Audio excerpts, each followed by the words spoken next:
It's fun to be inquisitive.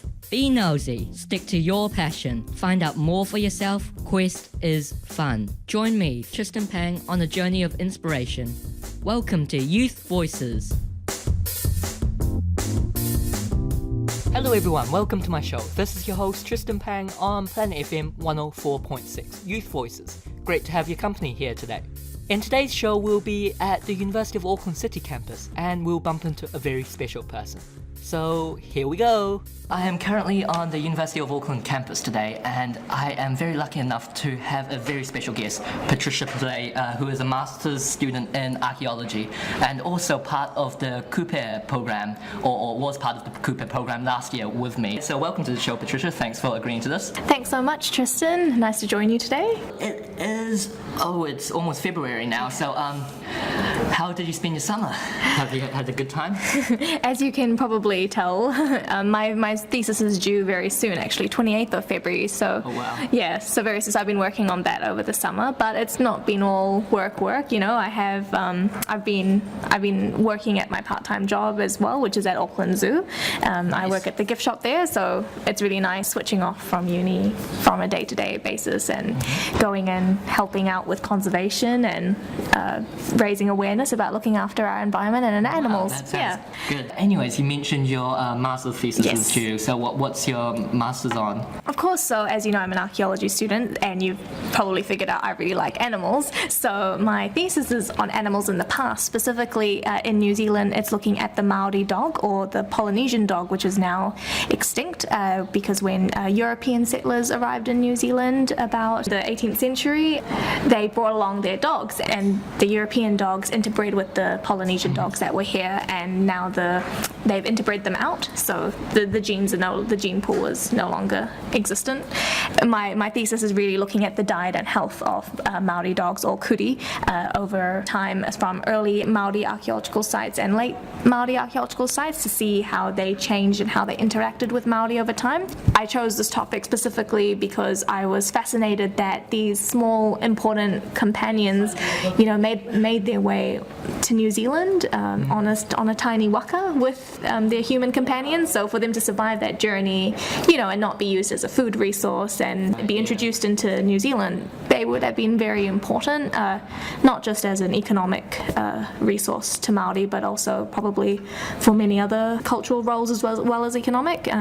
So they were very important, and we all know dog is classed as man's best friend. Of course. So it's pretty awesome studying this animal, as it can tell us a lot about the processes from wild to domesticate. That's really, really interesting. So do you get to go on many field trips, dig sites, that sort of stuff? Yes, quite a lot actually. I'm quite lucky. Our department is well placed in the world in terms of research in archaeology. So we get to go out to an active excavation site, Oahu Great Mercury Island, which is off the coast of the Coromandel, mostly off the coast of Whitianga. So it's like about a 2-hour boat ride onto this beautiful island. And so students spend their summers there in February learning how to dig if they take the course. That's a third-year field school course, and I'm lucky enough to help supervise. However, this year I will not be there as a student helper because I will be focusing on my thesis during February. That sounds really cool. So what's the best thing you've ever dug up then? That is a cool question. Actually, it must have been fate, because the first bone I ever dug up was a Maori dog mandible, or the jaw, the lower jaw. We find lots of stone artifacts, early Maori material, lots of sea mammal bone, even some moa bones been out there. Yeah, it's a really interesting settlement, and it seems to have been an ongoing occupation. Yeah, and some of the earliest settlers were out there, so it's really cool. Yeah, that's really, really cool, and I guess it's really a time capsule, right? You get to see all the history, you get to... Yeah. Yes, you're right. And so studying animals in the past can actually tell us a lot about their human companions, and it can tell us a lot about the environments they were exposed to. Those relationships are really important to understand where we are today with animals and for conservation and where we're moving to the future. So that's what really drives my passion. So it was Polynesian dogs, right? So yes. How do they differ to modern dogs then? That's a great question, Tristan. So if you Google the Polynesian dog, you'll get some very funny taxidermy results. it's really hilarious. But they're quite small, so I would say they're kind of like about a Jack Russell terrier size. They were quite small. There's some depictions that they had very white fur, but this is all European historical accounts, and we're not too sure yet exactly what their appearance was. But yeah, they were very small. Polynesian, the Polynesian dog was quite small anyway, and which would make sense given the bones that we've found. The skulls are quite small compared to the bigger breeds that you see today. They have a very pronounced sagittal crest, which is the ridge at the posterior of the skull. You'd have to Google to look at that, but they've just got some marked features about them. Their leg bones are also curved in a slightly different way to other domestic dog breeds. Yeah, but they're much smaller in nature, I guess. Long story short, yeah. So you've got less than a month Yeah. till the end of your masters. Yeah. What's your plans after a masters? So I really love the research. So I'm hoping to tutor a little bit while I wait for my grade, and I very much like to continue on into a PhD and continue on into research. Yeah, and keep on in academia because I think it's a great way to engage the younger generation coming up. I have access to give public talks and give lectures and communicate more with the community. Yeah, so I'm really excited for that That's journey. really cool. So now let's, I guess, backtrack a couple of years, maybe about 10 years or something. So when you were in school, how did you start getting interested in archaeology? When did you first hear about archaeology? Yeah, that's a really important point you just brought up, because I never imagined that I'd even be considering a PhD option. Now, if you would have told me this 10 years ago, I might have looked at you quite puzzled. I always knew about archaeology like a lot of people through pop culture, so your classic Indiana Jones, The Mummy, cool TV shows, Time Team, it's a great archaeology TV show, yes. Just reading lots of amazing books, going to the museum. I was quite lucky. My parents really nurtured me and took me to museums and read me books on history. In school, we just didn't really have the resources to teach archaeology, but I just found avenues through classics in year 12 and year 13 in my NCA years, and also through biology. We'd learn about human evolution, and those subjects really piqued my interest, and that got me to sort of pursue investigating whether this was a thing I could really get into. Yeah, and then when I got to university, I discovered archaeology was a course, and I enrolled myself in a few papers, and I started talking to the lecturers, which I know sounds a bit scary, but I just asked questions. I didn't worry about whether they were dumb questions or not.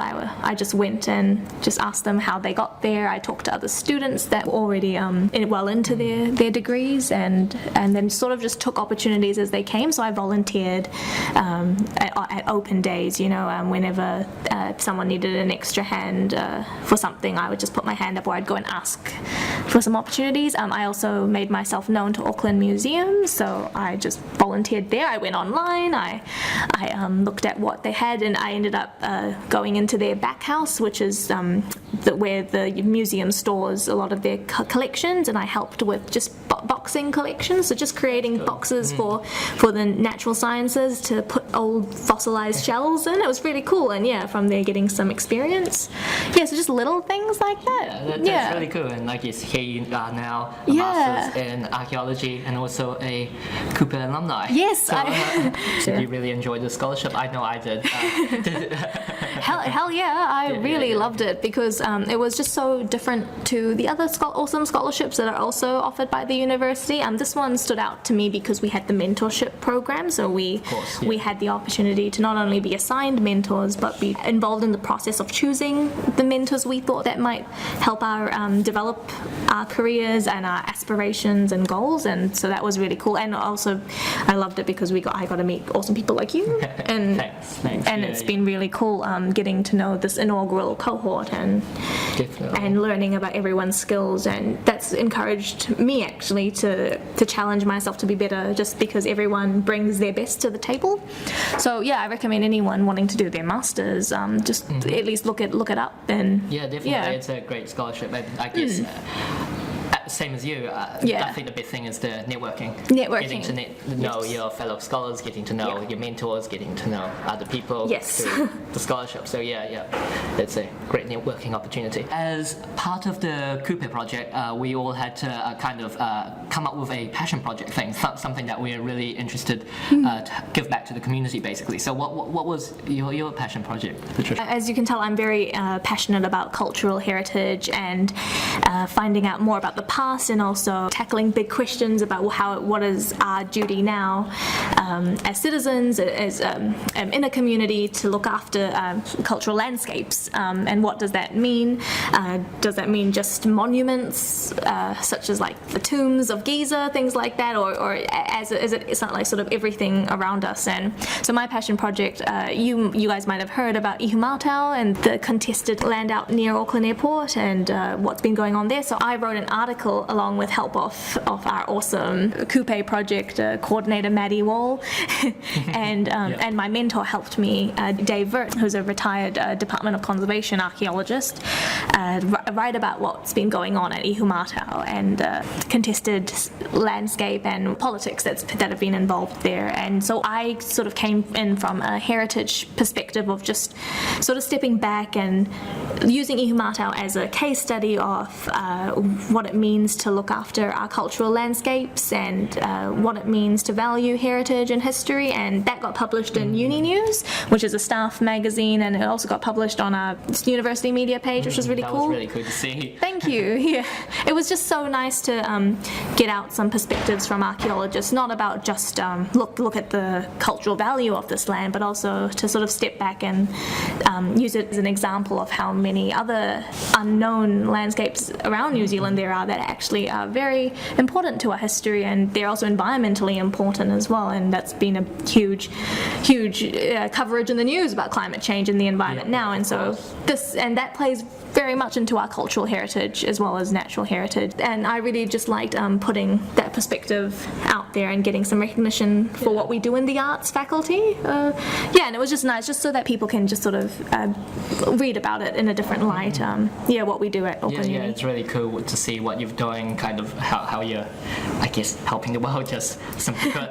just like I try not to look at it as being overwhelmed by making a huge impact in the world, and just sort of doing the best I can.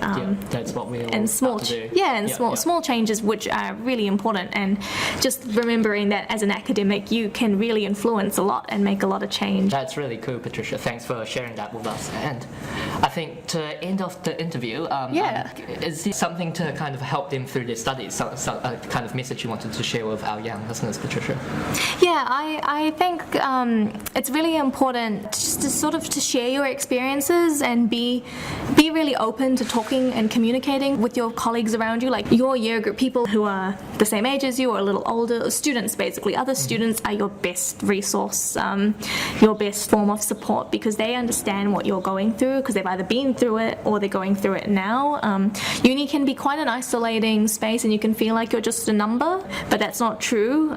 You make up the university, and I think just really communicating with other people and just opening up a little bit about what you're experiencing, and just trusting yourself a little bit to be okay with that vulnerability you might feel when you talk about what you're learning, about what you might not know, about some conflicting ideas you might be having with what you're learning. Make use of the resources around you, the mentoring groups that are there, your office hours with other tutors and support groups, like arts, for example. Like sometimes we've got pizza Fridays and stuff. Like the arts faculty put on a lot of like student study sessions in the evening and stuff, and I'm sure other departments do similar things, and like clubs do a lot of social events. Like those are really important to go to, study groups and stuff, just to communicate and find anyone who you can relate to or feel like you can communicate, because we're humans, and coming from an anthropologist or archaeologist's point of view, we're here to socialize. We're very vocal, and we need a bit of interaction, and it really does change your campus experience, and it will really help you push on whatever your goals are. Definitely. Thanks for that, Patricia, and thanks for coming onto my show. It was great talking to you. Thanks so much, Tristan. Thanks for having me. And that's all the time we have today. Thanks for listening, and I welcome your feedback and your support of the program, so please write to me at youthvoicesnz@gmail.com or visit my website www.questisfun.org.nz/youthvoices. That's quest-is-fun.org.nz/youthvoices. So, see you next month. Bye! Join me again for another exciting program next month on the first Wednesday at 2:10 p.m. or listen anytime online at planetaudio.org.nz/youthvoices or listen to the archive on my website www.questisfun.org.nz/youthvoices. Youth Voices.